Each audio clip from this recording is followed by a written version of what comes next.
This is Felix Knight, and I've got a story to read you here.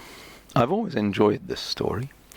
It doesn't proselytise, it's purely and simply a story about common sense, although there is a little catch at the end. Looking on the internet nowadays, there seems to be a distinct lack of common sense in the world. For instance, it's obvious you should look both ways before you cross a road. But never mind.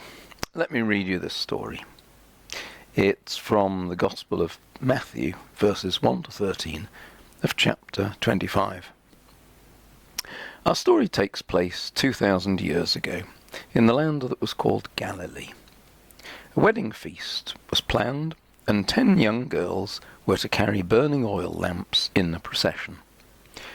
5 of the young girls had had the foresight to bring some spare oil with them, but the others just lit their lamps and off they went. The party gathered, but the bridegroom was missing. The sensible girls lowered the wicks in their lamps, so the lamps kept burning without using much oil.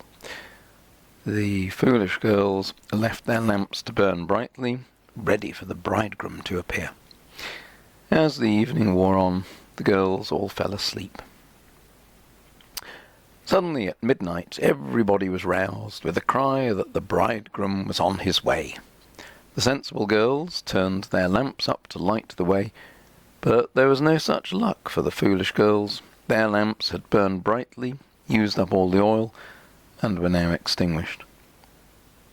The foolish girls demanded oil from the sensible ones, as they had none of their own. The sensible ones realized that the party had only just begun, and their lamps would be needed for some time to come. They refused, and told the foolish girls to go out to the market and buy more oil for themselves. When the bridegroom arrived, the sensible girls led the procession with their lamps, and the door was then closed. The foolish girls had been to the market, but when they returned with the new oil, they knocked on the door, but entry was refused. Now, the moral of the story, as Jesus told it, was to be ready for the future, and in his particular case, for the coming of the kingdom of heaven. I hope you enjoyed listening to me reading you this story, and I'd appreciate any opinions you have in the comments section below. If you'd like to hear me read more stories, then please subscribe, and I'll let you know when the next story's coming out. I'll say bye for now, and wish that God's blessing be upon you.